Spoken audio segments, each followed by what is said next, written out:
and by Rod Woodson. But first, Shannon, what's your reaction? I'm surprised.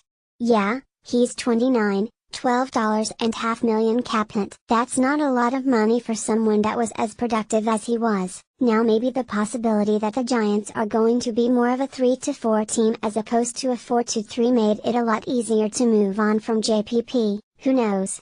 Maybe this is trying to clear some cap space for Odell, because you're going to have to do something with him. I'm sure he wants a new contract, so that's really the only thing I could think about, because I thought he played really well, given what he's gone through over the last 2 years, learning how to play with 4 fingers. I think he's done an unbelievable job, Skip, I really do, and I'm surprised by this move. Skip Bayless, fire away.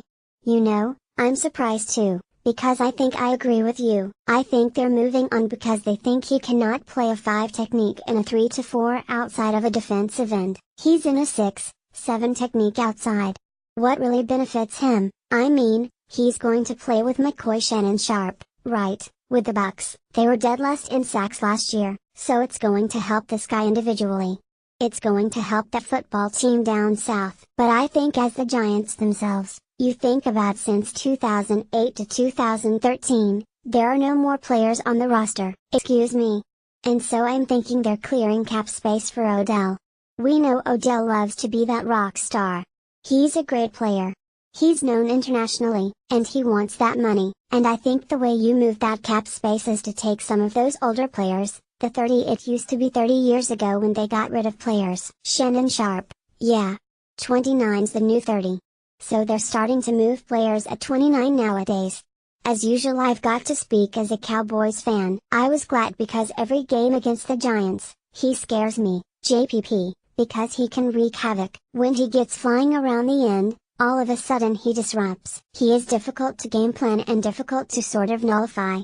And he will really help that Tampa defense. And he's going to somewhere Cam and Breeze and Matt Ryan are saying, oh God, we've got to deal with another guy. And the Giants will take a step back at that position. But the reports are, and I'm sure the way they're going is, they like Bradley Chubb out of North Carolina State, who's the new apple of everybody's combined eye because he tests great. Myles Garrett. Last year I didn't love him because I watched a bunch of A&M games and I just couldn't see him jump off my screen.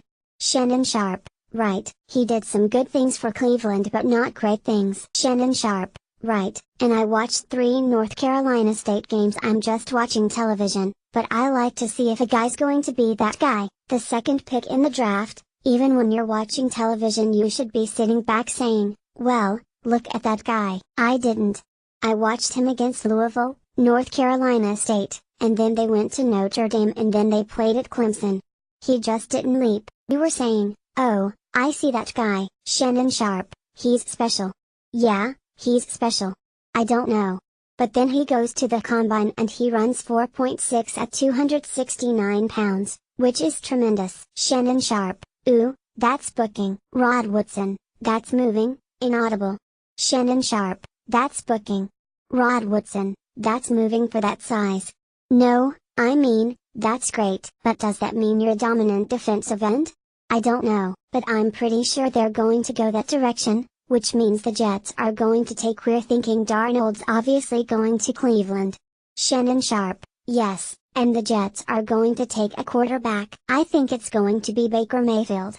You think it could be whatever, Josh Allen, Josh Rosen, could be anyone, those 3. And all of a sudden Cleveland is going to get Saquon. Shannon Sharp, inaudible, and so Cleveland's going to come away with Darnold and Saquon. That's a draft, to me. Rod Woodson, yeah, that's some good picks, right? Rod Woodson, it is some good picks. Shannon Sharp, but didn't they sign Carlos Hyde? I mean, didn't they? I mean, Carlos Hyde is not he is an every down back. But he's not going to be that back who's going to take your franchise to the next level. Shannon Sharp, right. Okay, but when you look at Pierre-Paul, when new coaching staffs come in, they have no ties to any of the players on that roster. Shannon Sharp, right. It's a new GM too. Skip Bayless, it's a new GM. There's no ties to any draft picks, so you're going to move on to what you believe that's not going to help you and try to bring in some new blood. And you've got to think, yeah, you're going to a 3-4. You've got Eli Manning. Is Eli Manning going to be there? Do they take a quarterback? Do they take a defensive end?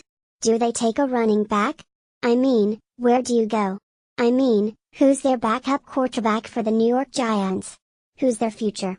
If Odell's there and he's the highest paid receiver, who's throwing the ball to him? Eli, forever. I mean, I don't know what they saw for them to make that move where they bench him and the ownership says, well, you need to get these other guys ready to play, and they make that move, because, to Geno, not to Webb. Yeah.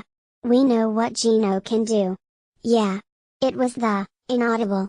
And now I'm glad they did it because they played us that week. Laughter. They played us that week. We said we're going to play because Geno, not Eli? Okay, we thank you. We appreciate you. Yes, exactly. But that was a head scratcher even for us in the building in Oakland, right? And that's the thing though, but for Eli to play, and Eli could have made this a lot easier on the Giants had he just played better. But it's hard for me to believe that a quarterback, and I mean, we saw that Kurt had some down years at the Rams and that's why they let him go. And you know, he was the bridge guy between Eli. And then he went to the Cardinals and then, poof. So Eli might have this resurgence, but man, not from what I've seen the last couple of years. Skip Bayless, yup.